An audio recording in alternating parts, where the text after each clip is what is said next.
This is a video of a traveler's kit that I made using Nick the Booksmith on Teachables technique, which you'll hear repeated later in the video. I'm just going to drop this on YouTube Okay, so so here I we don't are. lose track of it. Starting underway. This is the cover of this book that I've made. It's sort of a time traveler motif. It's got a raised, 5 raised spines, 5 raised portions on the curved spine. It's got some raised elements here with some gears and a clock. Has the same treatment on the back cover. See? I aged it, distressed it with some different colors. Mostly you can't see the silver or the white on here, I don't think very well, but it looks pretty cool. So then you open it up and there's all this stuff that I just took out that I forgot to put back in. There's some old notes from MIT.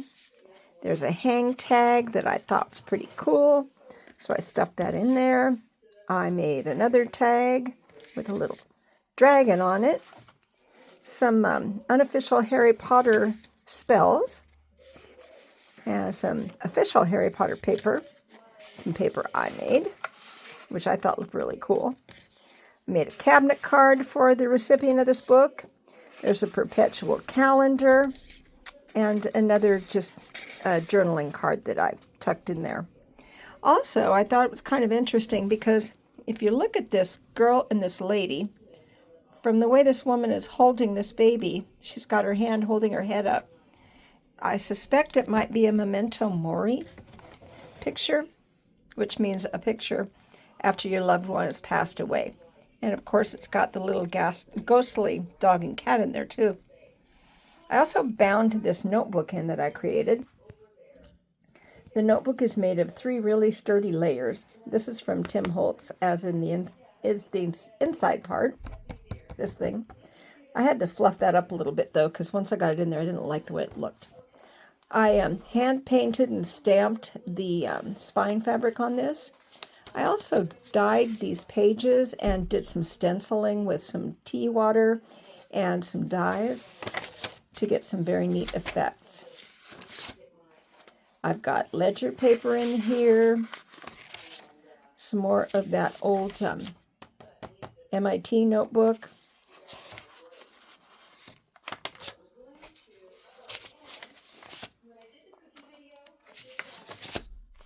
The Boy Who Lived. We all know where that's from, don't we? A bunch of random numbers, because I thought they looked really cool. I don't know what they're for, but who knows. See, ledger paper, as promised. This is a pretty thick little notebook, and there's deliberately not a lot of detailing on it, because I thought that the recipient of this book might want to use it for their own purposes. So I didn't want to intrude my stuff on it.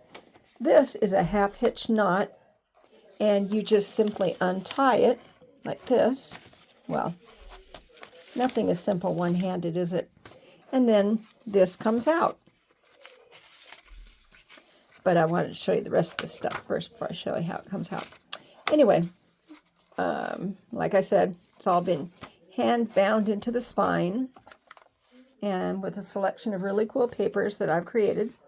There's an Ex Libris plate there, which means put your name there, basically.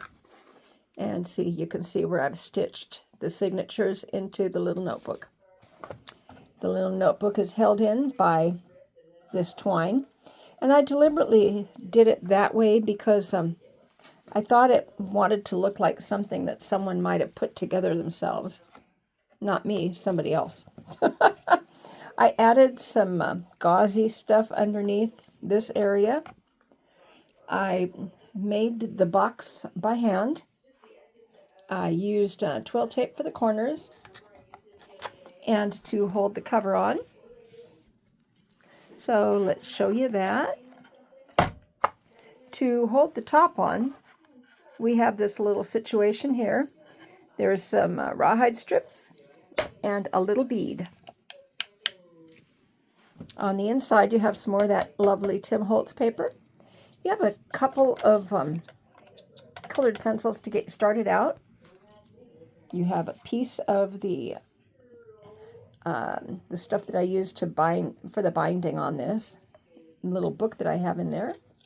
If you look down here, you see some metallic lace from, I think it's from the 1800s, the note said. But I thought it was kind of wicked looking. And this, I've kind of combined all these elements myself, and I thought they were kind of cool. There's a castle on this, so, you know, I thought that was pretty nifty. Isn't that material kind of neat looking, though? There are some little vials with seeds in them, padded by some tea-stained gauze, and there is a note under here of what these are. There's a poisoned piece of material here. Isn't that cool? I thought it was beautiful. And it is sample number 8. And so number 8 has been affixed to it. There is an envelope in here with some information for the owner of this kit. There are some tickets here, some other little paper ephemera, and some little books that I've created myself. This one actually has script. If you could read something that small, you could read a book. There's also a teeny tiny journal in there for recording teeny tiny thoughts, I suppose. This has been secured to one of the 2 shelves that I put into it because, well, I mean, it's poison. Why would you need to be messing with poison? Anyhow, that's the inside of this thing. And I hope you've enjoyed this peek at it. It was a lot of work to make. It took me a long time. Yep, and that's it. It's a time traveler's companion. I'm so excited. I have a tripod to use now. So we'll see how this works out. This is a book that I've made for a special order. It has a raised design on it. And it has a curved spine with 5 raised ridges. It's been overall painted black over the design, and then I distressed it with some, I think it was a chalk paint and some silvery stuff. I thought it turned out pretty cool, though. It does not secure shut, which retrospectively, I probably should have put something on it, but I did not. Anyhow, it opens as books do. Has a big, deep pocket here with, I think this is a Memento Mori picture there. Yeah, see that one there? I'm guessing that because the little girl has some weird-looking eyeballs if you look up close. And there's a whole bunch of Harry Potter-esque stuff and a perpetual calendar and some little bits and things that I've created. And then there's, of course, a notebook that I have also created using a technique I learned on Teachable from Nick the Booksmith. This notebook is able to be untied to take out, and so you can sit down. And it's a nice standalone little book all on its own. It is made of 3 very sturdy layers, and it is the signatures are all sewn directly into the spine. I've hand dyed and stained most of these pages. Some old books have been pirated. I'm sorry, I know you hear Bubba in the back room. This is a book that I got from, it's an old MIT notebook from their chemistry lab in the 30s. And I don't know exactly what they were cooking up there, but it just looked kind of cool. And it seems to belong in a scientific notebook that might be found at Hogwarts. There's also some very technical looking math, which I do not understand, but maybe somebody else would. An excerpt from a Harry Potter book that was falling apart. Some more math. Some more tea-stained pages, which have been trimmed off with rounded corners, you can see. I put in some ledger paper because, as Nick says, who doesn't love some ledger? It was too big, so I had to fold it over, which you'll find out in a second. I didn't really embellish this a whole lot, this separate notebook, just in case the recipient wanted to write anything in it. I figured that they could use those pages that have print on them to glue things on, but like some of the print pages have nothing on the back. I just love the way paper sounds. I love crinkly paper. And see, this is a fold out. And if you wanted to do some bookkeeping there, you could write things in. There's some tally columns and yada, yada, yada. This is the thing that holds the little notebook in. All you do to take it out of here is simply untie it. It's just in a half hitch, or a half knot. I've also threw in a few recipes from Harry Potter. I've thrown in a Knickerbocker Glory recipe, or part of it anyway. It just looked interesting to me. And something from an old Burton's, what was that? Encyclopedia from the 30s or 40s. I thought it was interesting. Let me see if I can adjust you a little bit more. Oh, there we are. That's a little better. Maybe? I don't know. Anyhow, this is just a trial video on this. I love the way this page turned out. Who really was the last great wizard? We all want to know. And sometimes I am able to get this really cool effect by using stencils and then tea staining and stacking them all together. The student's name, we have no idea who the student was, but here's the top part of some of his worksheets. Believe it or not, this is stained with avocado. Finite incantatem. So there's a few spells in here in case you want to practice up your magic. You could create a firestorm. I don't know. Maybe. I don't know.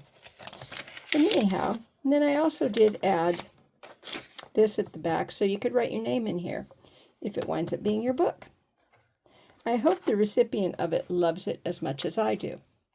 It's got a nice broad spine. It's very sturdy. I also secured this this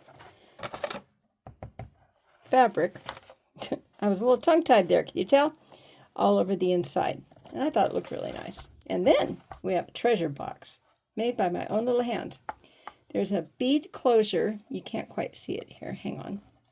There's a bead closure here that I have put through a hole in the side of the box I created. And this leather, when it gets ready to be mailed out, will be tied around said bead. You open it up. I left this deliberately blank in case I want to use it for a writing surface for the book.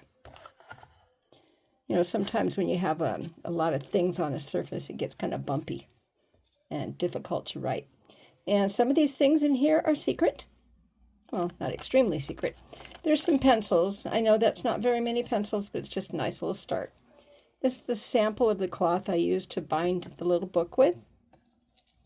There's a magical charm here that I created out of a piece of a chandelier and some beads that I had and a little Greek design there with a castle on it, which I thought was pretty appropriate. There's a piece of metallic lace, which is just gorgeous and super old. You can see that the book is glued together, the box is glued together a little haphazardly, and that was deliberate. Number one, not mostly because I'm not really good at it yet, but it is, I can assure you, a very sturdy little box. It will hold together very nicely. And I put some actual seeds from my garden in here. There's a little piece of paper in here that will tell you what is in all of these little vials. And I put some tea-stained gauze in there to cushion said vials. And this over the top. I already told you what it is. A while back, I went on a miniature bookmaking frenzy, and I thought I'd include Wonders of the World made by my own hands. There's also a little minuscule journal in case you need to write little minuscule things. There's a piece of poisoned cloth. It's sample number 8. I just thought that was so cool. I couldn't resist putting that in there. It kind of looked to me like some of that material that, what was her name? Oh, Fleur. Looks about the same color of the stuff Fleur had. There's also a little item here with some secret thoughts inside. I created this little envelope from something I got on Etsy. And you don't need to see what's inside of it because it's secret. But it is kind of cool, I thought. I decked it out with some Harry Potter-esque stuff. You have to be really careful what you say because I don't want to get, copyright strikes if this winds up on YouTube. There are some color swatches here that I thought were beautiful, again from Nick the Booksmith on Etsy. And the backstory is beware of everything. Poison. And just to make sure you didn't play with this poison, I secured it down to this shelf here. See, I put 2 shelves in here, and I put a divider in here. And it's all very secure and on the up and up. And see, I made sure that somebody thought that this book had been around a long, long time. So I think this was some obituaries about something or other, but I thought it was kind of cool, so I tucked it in there. And so that's the inside of that. I hope you enjoyed the sneak peek. If the book is to your liking, let me know, and we can arrange shipping for you. Okay? Okay. I hope you enjoy it. Talk to you soon. Thanks for hanging out while I show you something interesting.